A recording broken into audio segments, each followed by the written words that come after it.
Әміне олар еларға да, күллерге де білмейелі. Бұйыл Россияда товарларға мәжбүри марка соғу системасы ғамәлге кіре. Жайын сүт ішкертушілер, киім салым тігушілер өз товарларына махсус дата матрикс деген цифрлы код суарға тиеш болашақ. Демек контрафактқа юл ябалар.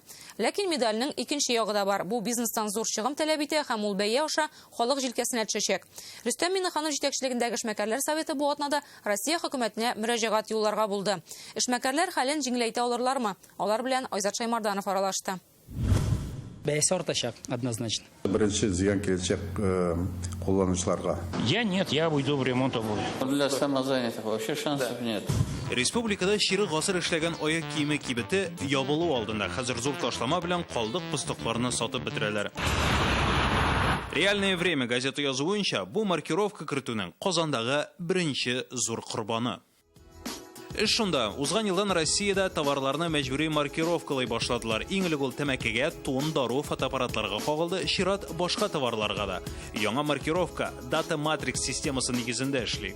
Гади итеп аңлатсак, җитештерүче һәр товарга әйтик сөткә махсус цифрлы код сугарга тиеш булачак. Шуннан соң җитештерүче әлеге сөтнең кибеткә ничек барып җитүен күзәтә алачак. Инде кибеттә аны махсус сәүдә киштәсенә теркәп куялар, аннан сатып алына, ягъни касса аша узам, һәм инде шуннан соң әлеге цифрлы код гамәлдән чыгарыла, ягъни аны бер тапкыр гына кулланып булачак.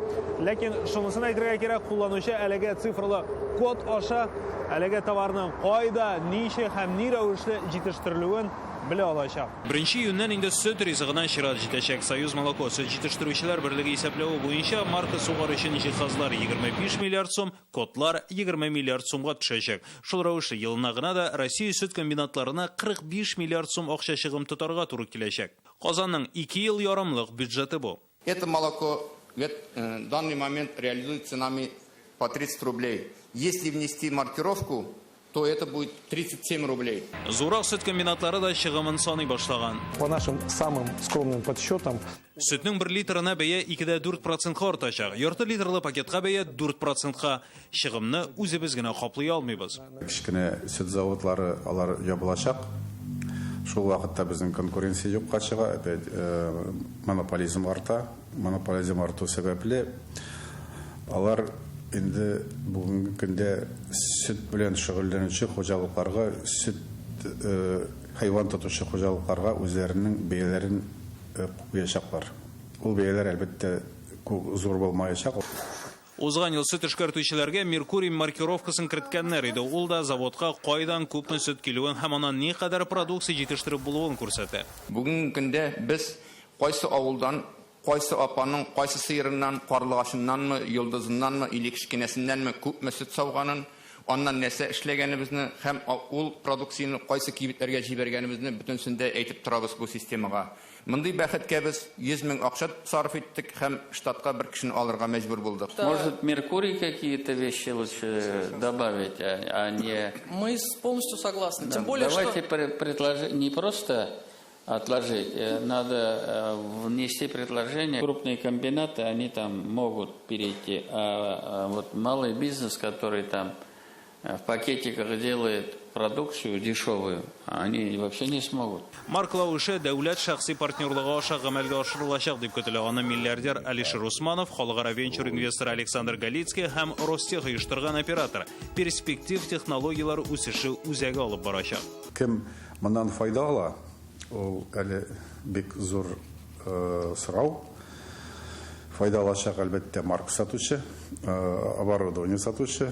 Бу марканың бәясе 50 тиен бүгенге көндә. Шылбыр аркылы узганда һәрберсе үзенең маркасын 50 тиен җабыштыра. Безнең кулланучыга иң кимендә бу инде сөт заводы һәм кибет уже бер сум. Кием салым тегүчеләргә дә чират җитәчәк. Мы используем вышивку, это самый благородный вид нанесения. Яңа маркировкага әзерләнәләр, ләкин катлаулы булачагын аңлыйлар. Беренчедән яңа кеше алырга кирәк, икенчедән оборудование алырга кирәк, өченчедән аны контроль итәргә кирәк. Эшмәкәрләрдән тыш кием салым тегүче үз мәшгульләр дә бар. Бу кавышы, бу Читекләр. Инде 8 ел актив рәвештә читекләр тегүче Илдар абый Шәйхетдиновны традицияләрне саклаучы кәсепче дип атарга була, ләкин маркировка аңа да кагылырга мөмкин.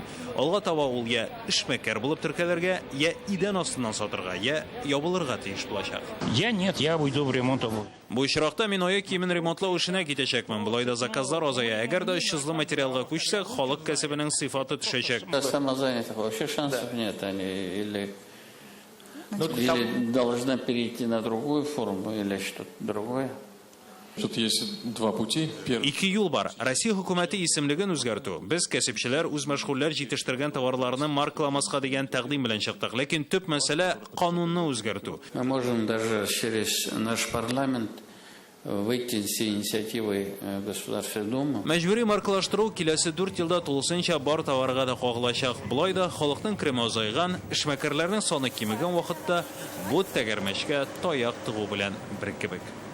Айза Шаймарданов, Ишат Мөхәммәтов, Яңа Гасыр каналы.